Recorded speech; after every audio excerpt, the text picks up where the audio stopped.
मेरा नाम स्नेहा है। मैं बहुत अमीर परिवार से ताल्लुक रखती थी। मैं 4 भाइयों की इकलौती बहन थी। मेरे माता-पिता तो काफ़ी सालों पहले ही गुज़र गए थे।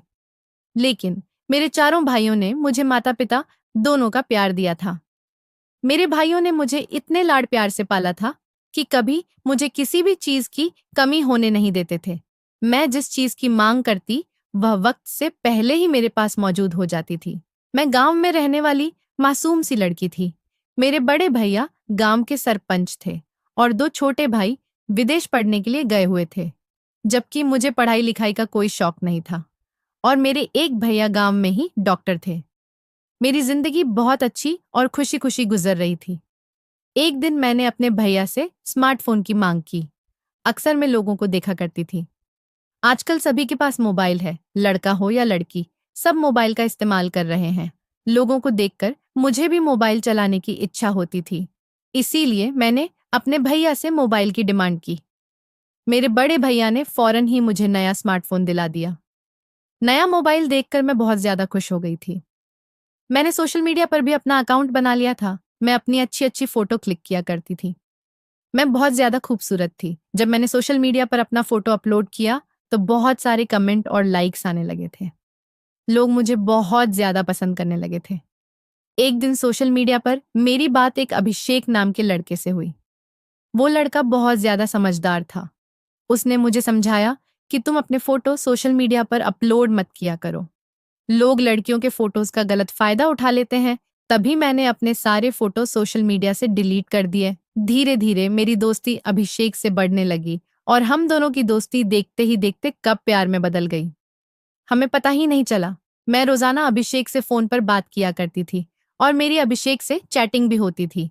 मैं गांव में रहने वाली लड़की थी और अभिषेक शहर का रहने वाला लड़का था। अभिषेक मुझे बहुत प्यार करने लगा था और मैं भी अभिषेक से बहुत प्यार करने लगी थी। हम दोनों एक दूसरे के प्यार में खोते चले जा रहे थे। एक दिन मुझे पता चला कि मेरे भैया ने गांव के ही वकील के साथ मेरा रिश्ता तय कर दिया है। लेकिन मैं तो अभिषेक से प्यार करती थी।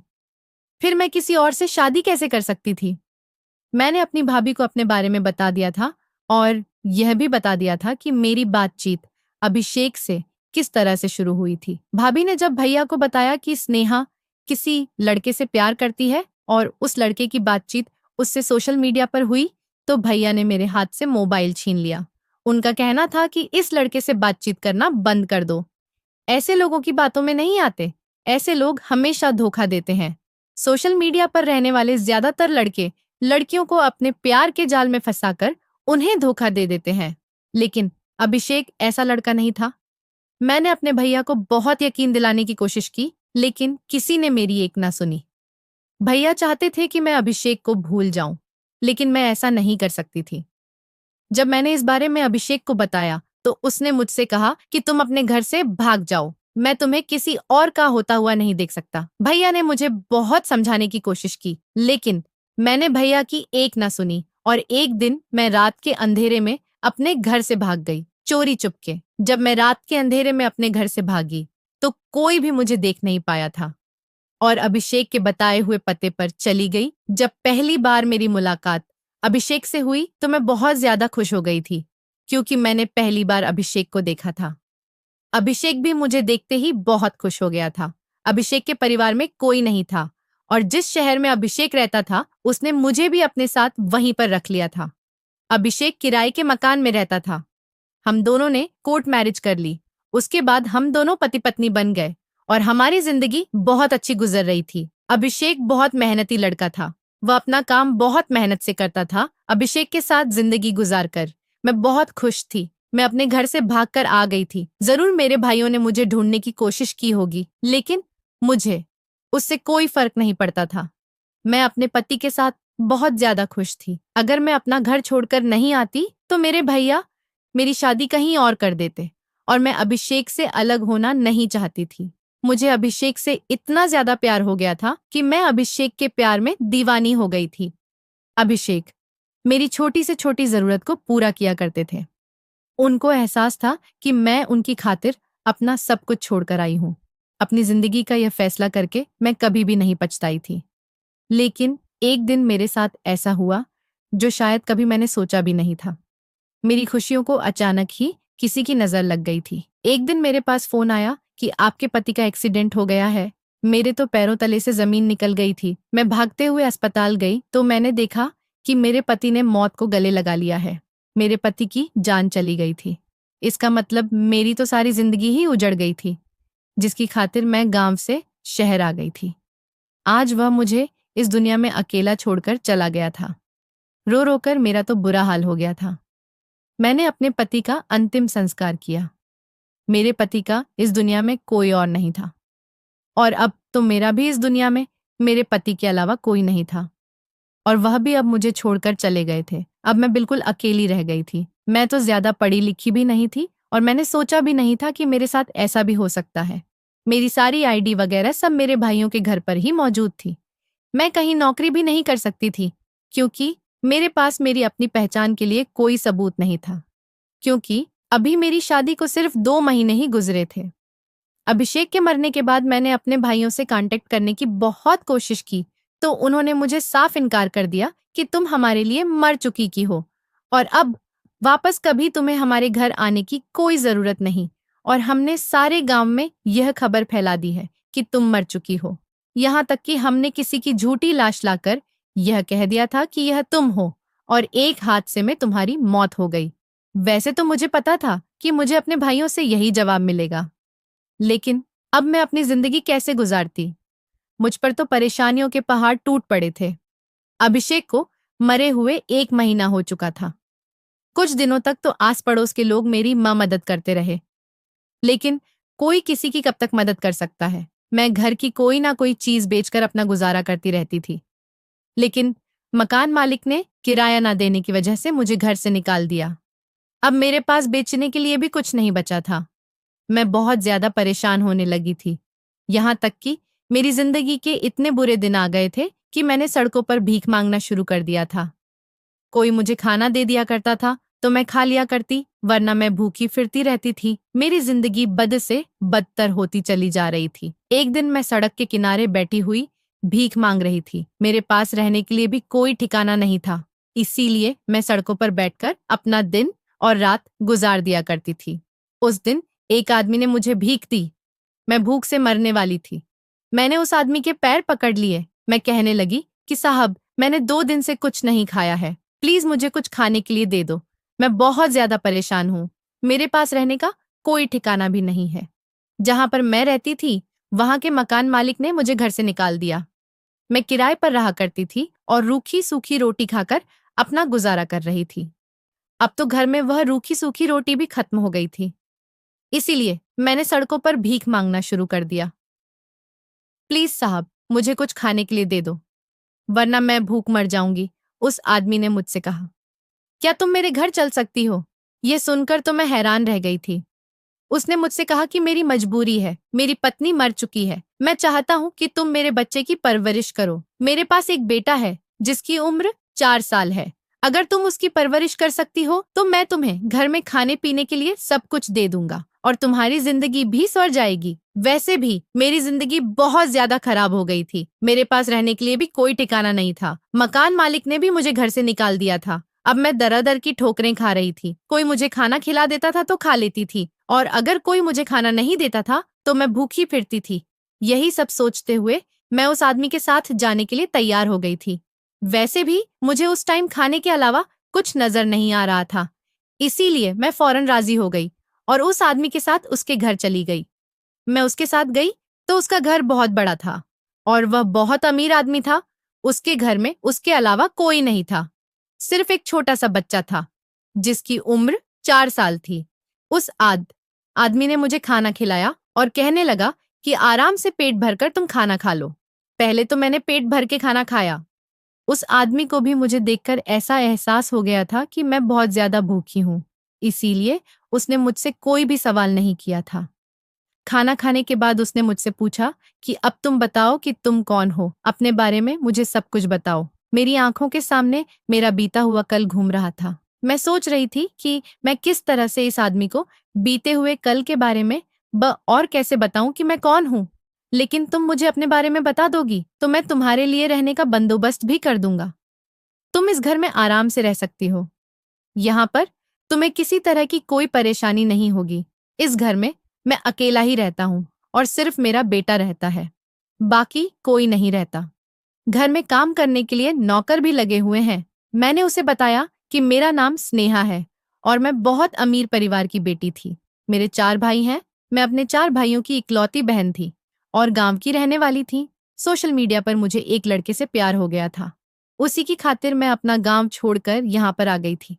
यहाँ आने के बाद मेरी जिंदगी बहुत अच्छी चल रही थी।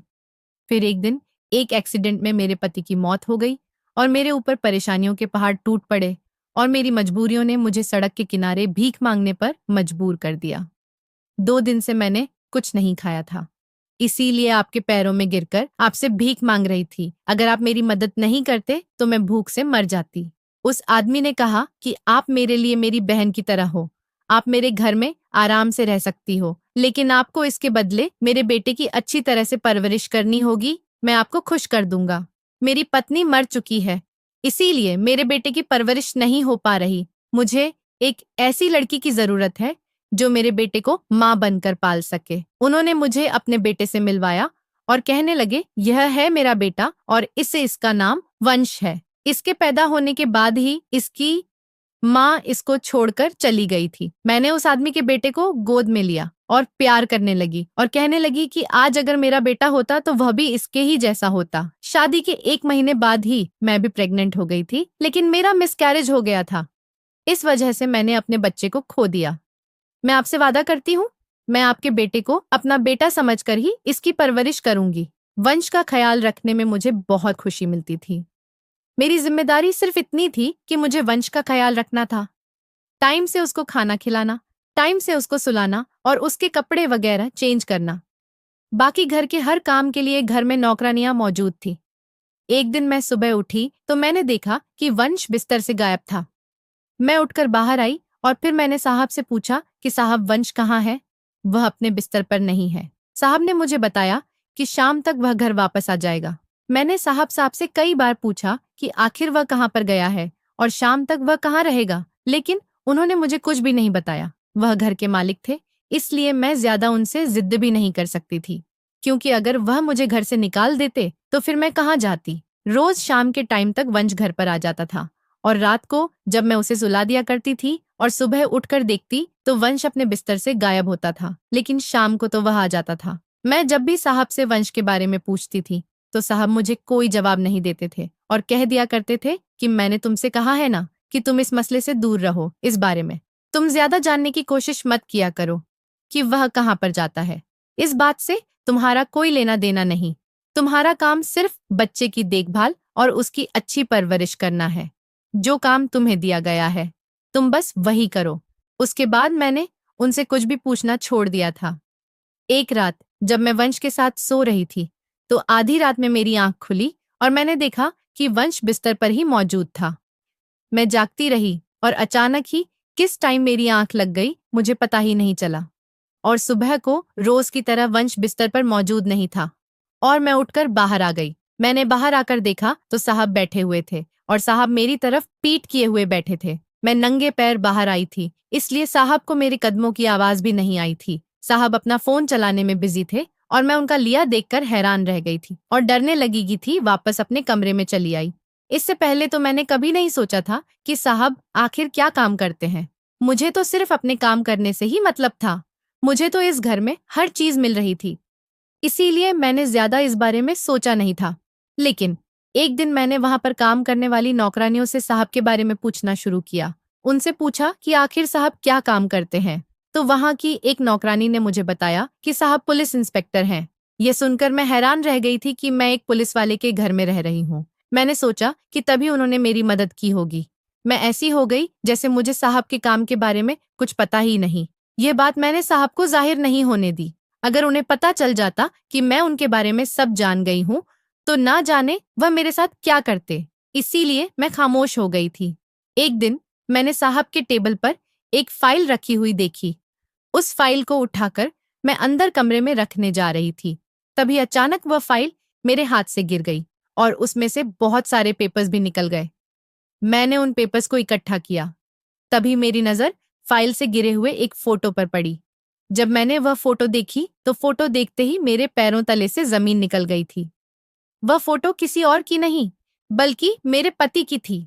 यह देखकर मैं हैरान रह गई थी कि मेरे पति की तस्वीर आखिर यहाँ पर क्या कर रही है। मैंने सोचा कि अगर साहब को पता चल गया कि मैंने ये फोटो देख ली है, या फिर यह पता चल गया कि इस फोटो में जो आदमी है मैं उसकी पत्नी हूँ, तो वह मुझे नहीं छोड़ेंगे। उस टाइम डर की वजह से मैंने जल्दी जल्दी सारी चीजें एक साथ इकट्ठी की और उस फाइल को तैयार करके साहब के कमरे में रखकर वापस आ गई थी। लेकिन अब मुझे डर लगने लगा था, और सबसे बड़ी फिक्र की बात तो यह थी कि मुझे अपनी जान का खतरा हो गया था, और इसके बावजूद भी मैं यहाँ से नहीं जा सकती थी, क्योंकि इस घर के अलावा मेरा कोई और ठिकाना नहीं था, और मुझे उस बच्चे से प्यार हो गया था। ऐसा लगता था जैसे यह बच्चा मेरा ही है। इस बच्चे से मुझे दिल्ली लगाव हो गया था, और इसके अलावा मुझे इस फोटो का राज भी जानना था। आखिर इस पुलिस वाले आदमी के पास मेरे पति का फोटो कैसे आया? मुझे डर लग रहा था कि कहीं कुछ गड़बड़ ना हो जाए। कहीं ऐसा ना हो कि मेरे भाइयों ने अभिषेक को ढूंढने के लिए इस पुलिस वाले से रिपोर्ट लिखवाई हो। लेकिन मेरे भाइयों ने तो अभिषेक को देखा ही नहीं था। मेरी कुछ भी समझ में नहीं आ रहा था। ना जाने मेरे दिमाग में क्या क्या ख्याल आ रहे थे। उस आदमी से पूछने की तो मेरे अंदर हिम्मत नहीं थी। मुझे यहाँ पर रहते हुए 4 महीने हो गए थे। उस बच्चे ने अब मुझे मम्मी कहना शुरू कर दिया था। मैंने उसे बहुत मना किया कि वह मुझे मम्मी ना कहा करे, लेकिन फिर भी वह मुझे मम्मी ही कहता था। साहब को भी इस बात से कोई ऐतराज नहीं था। मुझे भी बच्चे से बहुत ज्यादा प्यार हो गया था। उसके बाद भी 2-3 बार ऐसा ही हुआ कि रात को मेरी आंख खुलती और वंश मेरे साथ ही सो रहा होता था। लेकिन जब सुबह मैं उठती थी तो वंश बिस्तर से गायब होता था, और जो तस्वीर मैंने उस फाइल में देखी थी, क्या वह एक सपना था? लेकिन वह गलत नहीं था। मेरे पति की तस्वीर यहाँ पर होना वाकई हैरत की बात थी। मुझे साहब ने एक मोबाइल दिया था और कहा था कि अगर तुम्हें किसी से बात करने की जरूरत पड़े तो तुम इससे बात कर सकती हो। एक दिन मेरे मोबाइल पर किसी का फोन आया। मैं काम में बिजी थी, इसी वजह से कॉल नहीं उठा पाई, क्योंकि मेरा फोन कमरे में पड़ा हुआ था। जब मैं बाहर आई और मैंने अपना मोबाइल देखा तो मोबाइल में किसी अननोन नंबर से कॉल आई हुई थी। मैंने ज्यादा ध्यान नहीं दिया, लेकिन कुछ देर के बाद उस नंबर से मैसेज आया जिसमें मेरा नाम लिखा हुआ था, और लिखा हुआ था कि स्नेहा, तुम कैसी हो? मुझे बड़ी हैरत हुई कि आखिर कौन है जो मुझे मेरे नाम से जानता है। मुझे लगा कि शायद यहाँ की नौकरानियों में से कोई मेरे साथ मजाक कर रहा है। इसीलिए मैंने उस मैसेज का रिप्लाई नहीं किया। उसके बाद कोई मैसेज नहीं आया तो मैं बेफिक्र हो गई थी। फिर हर रात को इस नंबर से मैसेज आने लगे। मैसेज में तरह तरह की बातें होती थी। कभी मेरी पुरानी जिंदगी के बारे में कोई बात होती, तो कभी मेरे भाइयों के बारे में कोई बात होती थी, तो कभी मेरे पति के बारे में। कोई तो ऐसा इंसान था जिसे मेरे बारे में सब कुछ पता था, और जो मुझे मैसेज कर रहा था, मेरे साथ जो कुछ भी हुआ था, यह सब तो मैं नहीं जानती थी। मुझे डर लगने लगा था कि ना जाने यह कौन है और मेरे पीछे क्यों पड़ा हुआ है। मैं यह बात किसी को भी नहीं बता सकती थी। वो मुझसे से यही कहता था कि तुम मुझे अपना दोस्त समझ सकती हो, और कहता था कि अगर तुम्हें कोई भी परेशानी हो तो तुम मुझे एक मैसेज कर देना, मैं तुम्हारी सारी परेशानी खत्म कर दूंगा। लेकिन मैं डर चुकी थी, इसलिए मैंने उसका नंबर ब्लॉक कर दिया। लेकिन फिर वह मुझे नए नए नंबर से मैसेज करने लगा। मैं जितने भी नंबर ब्लॉक करती थी, वह हर बार नए नंबर से मुझसे बात करने की कोशिश किया करता था। ऐसी ऐसी बातें कहता कि मैं परेशान हो जाती थी। एक बार मुझे शक भी हुआ कि कहीं यह साहब तो नहीं जो मुझे परेशान कर रहे हैं, लेकिन फिर मैं इसको अपना वहम समझकर भूल गई थी। लेकिन अब धीरे धीरे मुझे यह सब कुछ सच लगने लगा था। मुझे ऐसा लग रहा था जैसे इस घर से मेरा खाना पीना उठने वाला है। मुझे किसी भी तरह से यहाँ से चले जाना चाहिए। मेरी जान को बहुत खतरा हो सकता है, लेकिन यहाँ पर मैं इज्जत से रह रही थी। मुझे साहब पर शक हुआ तो मैंने साहब पर नजर रखना शुरू कर दिया था, लेकिन मुझे ऐसा लगता था कि वही एक एक ऐसे इंसान हैं जो मेरे बारे में सब कुछ जानते हैं। शायद वही हैं जो मुझे तंग कर रहे हैं, क्योंकि अक्सर ऐसा होता था जब मेरे पास मैसेज आ रहे होते थे, उसी टाइम साहब भी मोबाइल चला रहे होते थे। लेकिन उस मैसेज करने वाले शख्स की मुझसे कोई डिमांड नहीं थी। उसका सिर्फ एक ही कहना था कि मैं उससे बात करती रहूं और उसको अपना दोस्त समझूं और उसको अपनी सारी परेशानियां बताया करूं। जब बहुत दिन गुजर गए और उसने मेरे बारे में सब कुछ जानने के बावजूद भी मुझे कोई नुकसान नहीं पहुंचाया और ना ही मुझे किसी तरह से ब्लैकमेल किया। तो धीरे धीरे मुझे उस पर भरोसा होने लगा था और मैं उससे बात करने लगी थी। मैं अपनी कोई परेशानी तो उससे शेयर नहीं करती थी, लेकिन उससे बात करती रहती थी। वह मुझसे इधर उधर की हंसी मजाक भी करता था और जब मैं उससे पूछती थी कि तुम्हें मेरे बारे में इतना सब कुछ कैसे पता, तो वह मेरे सवाल पर कोई जवाब नहीं देता था और अपने बारे में वह यह बताता था कि वह जॉब करता है और वह शादीशुदा भी नहीं है और उसका इस दुनिया में कोई नहीं। इस दुनिया में मेरा भी तो कोई नहीं था, इसलिए मेरी उससे अच्छी दोस्ती हो गई थी। मैं कोशिश करती थी कि किसी के सामने उससे बात ना किया करूं, इसीलिए मैंने उसको ये बात भी बता दी थी कि किसी के सामने उससे ज्यादा बात नहीं कर सकती। इस बात पर उसने मुझसे कहा था कि कोई बात नहीं, मैं इस बात का ख्याल रखूंगा। और अब हम रात को ही बात किया करेंगे। जब सब सो जाते थे तो रात को मैं देर तक उससे चैटिंग करती रहती थी। देर रात तक चैटिंग करने की वजह से सुबह को मेरी आंख नहीं खुलती थी और जब मैं उठती थी तो वंश भी नहीं होता था। अब मुझे उससे बात करने की आदत हो चुकी थी। वंश के बारे में मैं उससे कुछ डिस्कस नहीं करना चाहती थी, क्योंकि यह मेरा राज था और मैं इस घर का राज किसी के साथ शेयर नहीं कर सकती थी, क्योंकि मैं इस घर का नमक खा रही थी। और वैसे भी वह कौन था, मैं उसको ज्यादा तो नहीं जानती थी। पता नहीं जो कुछ उसने मुझे अपने बारे में बताया था वह सच भी था या नहीं, इस बारे में तो मैं नहीं जानती थी। मेरे लिए बस वो एक टाइम पास बन चुका था।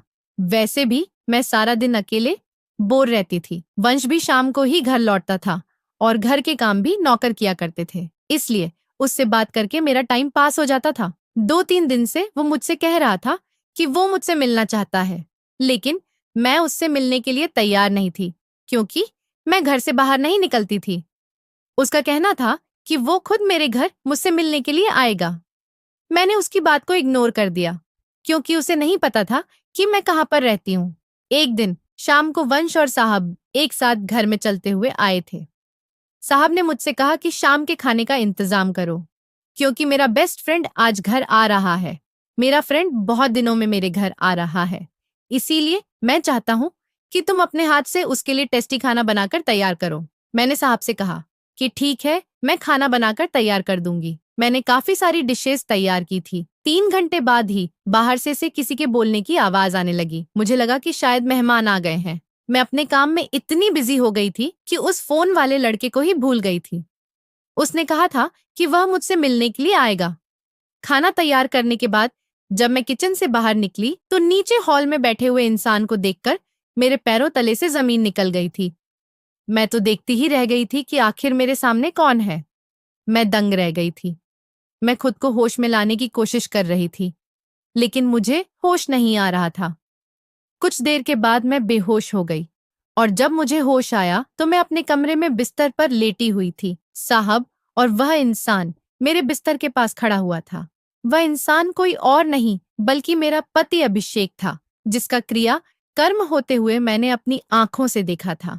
मैं तो दंग होकर अभिषेक की तरफ देख रही थी। मुझे यकीन नहीं आ रहा था कि वह जिंदा और सही सलामत मेरे सामने खड़े हुए हैं। अभिषेक भी मेरी तरफ गौर से देख रहे थे और उनकी आंखों में मुझे आंसू नजर आ रहे थे। अभिषेक ने मुझसे कहा, स्नेहा, यकीन कर लो, मैं ही हूं, तुम्हारा अभिषेक, जो तुमसे बहुत प्यार करता है। देखो, मैं जिंदा हूं। और यह कहते हुए वह मेरे पास बेड पर बैठ गए। मेरी आंखों में भी आंसू आ गए थे और मैं उनको छूकर देख रही थी। मुझे यकीन हो गया था कि वह सच में ही जिंदा है और मेरे सामने बैठे हैं। मैं उनके गले से लगकर खूब रोने लगी। वो भी मुझसे लिपटकर खूब रो रहे थे। उनके जाने के बाद मेरे साथ जो कुछ भी हुआ था वह सब याद करके मुझे बहुत ज्यादा तकलीफ हो रही थी। मेरे साथ जो भी हुआ था वह सब कुछ मुझे याद आने लगा था। मैंने अभिषेक से पूछा, अगर आप जिंदा थे तो वह कौन था जिसका क्रिया कर्म मेरी आंखों के सामने हुआ था और जिसकी लाश हॉस्पिटल में मैंने खुद देखी थी? और मैंने अभिषेक से कहा कि अगर आपको मालूम था कि आपका मेरे सिवाय इस दुनिया में कोई नहीं, तो आप इतने महीनों तक मुझसे दूर क्यों रहे? मैं रोई चली जा रही थी और कहे जा रही थी। अभिषेक ने मुझसे कहा, क्योंकि मेरे पास बहुत सारे ऐसे राज हैं जिसको सुनकर तुम चौंक जाओगी। आज मैं तुम्हें एक एक करके सारे राज बताना चाहता हूँ। सबसे पहले तो तुम जिस रॉन्ग नंबर वाले लड़के से बात करती हो वह कोई और नहीं बल्कि मैं ही हूँ। मैंने तुमसे कहा था कि मैं तुमसे मिलना चाहता हूँ और मैं तुम्हारे घर आकर ही तुमसे मिलूंगा। देखो, मैं यहाँ पर आ गया। मैंने तुम्हें कहीं बाहर तो नहीं बुलाया ना? फिर मैंने सोचा कि जो बातें वह लड़का मुझसे या करता था और उसको मेरे बारे में जितनी भी बातें पता थी, यह सब बातें तो मेरे पति और मेरे अलावा कोई नहीं जानता था। लेकिन मेरा इस बात पर ध्यान बिल्कुल भी नहीं गया कि अभिषेक जिंदा भी हो सकते हैं। मैंने अभिषेक से कहा कि अगर आप जिंदा थे तो आप इतने टाइम से कहां पर थे? मुझे आपके बारे में सब कुछ जानना है।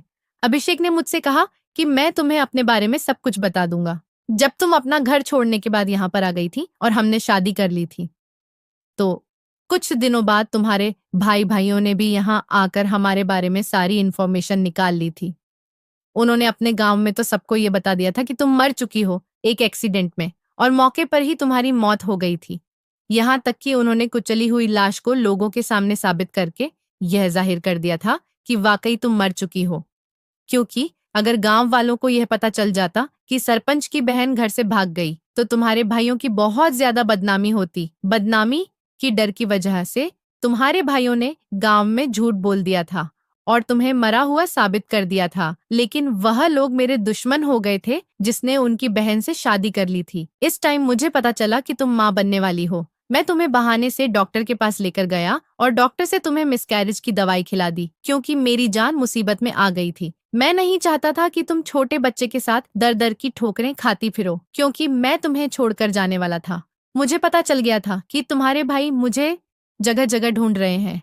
तुम्हारे भाइयों ने मुझे बार बार नौकरियों से निकलवाना शुरू कर दिया और मैं जगह जगह तुम्हारे भाइयों की वजह से एक दिन तुम्हारे भाइयों को मेरे मोबाइल नंबर के बारे में पता चल गया और उन्होंने मुझे फोन किया। फोन करके उन्होंने मुझे मारने की धमकी दी और कहने लगे कि मेरे साथ साथ वह तुम्हारी भी जान ले लेंगे। इसलिए मैं तुम्हें वहां से छोड़कर चला गया था क्योंकि वह लोग मेरे पीछे पड़े हुए थे। मैं नहीं चाहता था कि मेरी जान के साथ साथ तुम्हारी जान को भी खतरा हो। अगर वह लोग मुझे ढूंढ ले देते तो वह मुझे मार देते, लेकिन अगर मेरे साथ वह तुम्हें भी ढूंढते तो तुम भी मारी जाती। मैं नहीं चाहता था कि वह लोग तुम्हें मार दें। एक दिन मैं रास्ते से जा रहा था, तभी अचानक एक कार ने मुझे मारने की कोशिश की, लेकिन मेरी किस्मत अच्छी थी कि मैं उस एक्सीडेंट में बच गया। मेरी कार के सामने आने से पहले ही कोई दूसरा आदमी उस कार के सामने आ गया और तुम्हारे भाई की कार से उस आदमी का एक्सीडेंट हो गया और उसकी जान चली गई। तभी मौके पर मैं वहां से भाग निकला। तुम्हारे भैया जानबूझकर मुझे मारना चाहते थे। उसके बाद भी तुम्हारे भैया का मेरे पास फोन आया और कहने लगे कि अगर तुम बच गए हो तो यह मत सोचना कि तुम हर बार बच जाओगे। जब तक हम तुम्हें मार नहीं देते हम सुकून से नहीं बैठेंगे। तुम्हारे परिवार वाले मेरी जान के दुश्मन बन गए थे। मेरे साथ पहले जो कुछ भी हुआ था, मुझे नौकरी से निकलवाया गया था और भी बहुत कुछ मेरे साथ हुआ। तब तक तो मुझे नहीं पता था कि यह तुम्हारे भाई हैं, लेकिन जब मेरे पास धमकी भरे फोन आने लगे और कहा गया कि हम तुम्हारी जान लेना चाहते हैं, तब मैं समझ गया था कि यह तुम्हारे भैया ही हैं जो मेरे साथ यह सब कुछ कर रहे थे। जिसके घर में तुम रह रही हो, ये मेरा दोस्त है, यह मेरा बचपन का फ्रेंड है और यह पुलिस ऑफिसर है। मैंने इससे मदद मांगी और यह मेरी मदद करने के लिए तैयार हो गया। 1 महीने तक तो मैं अपनी जान छुड़ाने के लिए कहीं ना कहीं भागता रहा, लेकिन फिर मुझे तुम्हारी फिक्र लगी हुई थी।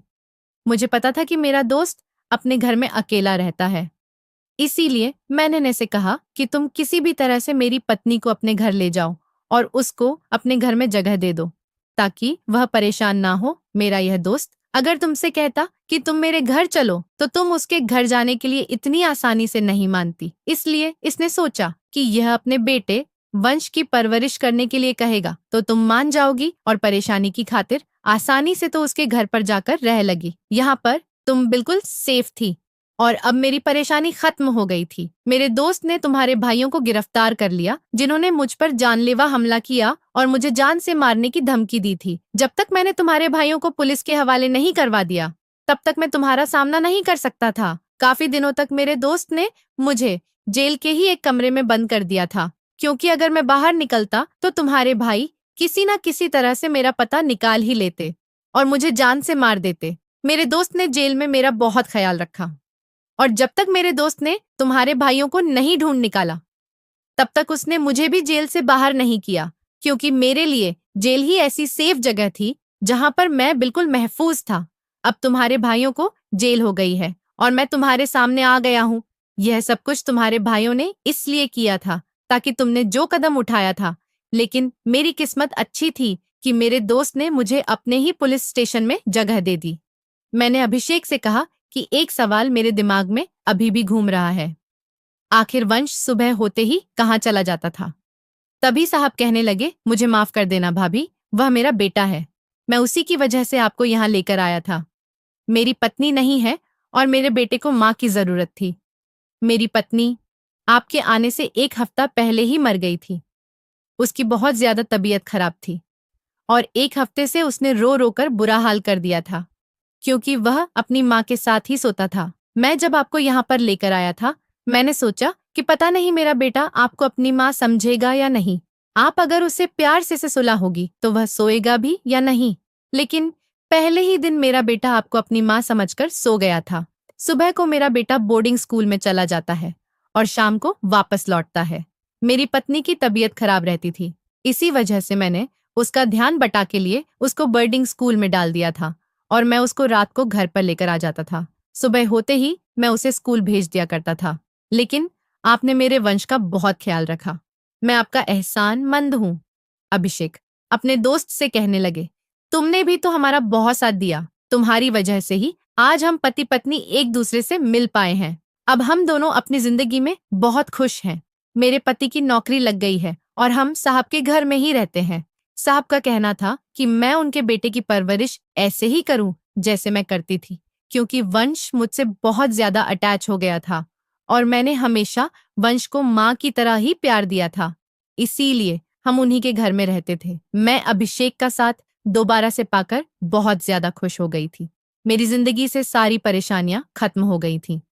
लेकिन मेरे भाइयों ने जो किया था वह माफ करने लायक नहीं था। उनकी वजह से मुझे बहुत ज्यादा परेशानी उठानी पड़ी थी। आज मेरे भाई जेल में हैं और अब उनकी सजा भी पूरी हो गई है। एक दिन मैं उनसे जेल में मिलने के लिए गई थी। भैया ने मुझसे माफी मांगी और अभिषेक से भी माफी मांगने लगे। हमने उनको माफ कर दिया था। मैंने भैया से कहा, भैया मैं आपको एक शर्त पर माफ करूंगी, अब आप हमें जीने दो। हम अपनी जिंदगी में बहुत खुश हैं। कभी आप हमारी जिंदगी में इंटरफेयर नहीं करेंगे। भैया ने भी कहा कि बस मैं तो अपनी बहन को खुश देखना चाहता था अभिषेक के साथ। अगर तुम खुश हो तो मेरे लिए यही बहुत है। मेरी जिंदगी में अब सब कुछ ठीक हो गया है और मैं अपनी जिंदगी खुशी खुशी गुजार रही हूँ। तो दोस्तों, उम्मीद करती हूँ आपको हमारी कहानी पसंद आई होगी। कहानी पसंद आई है तो वीडियो को लाइक करें, चैनल पर नए हैं तो चैनल को सब्सक्राइब करें और हाँ, नोटिफिकेशन बेल को जरूर दबाएं ताकि अगली अपडेट सबसे पहले आपको मिले। धन्यवाद।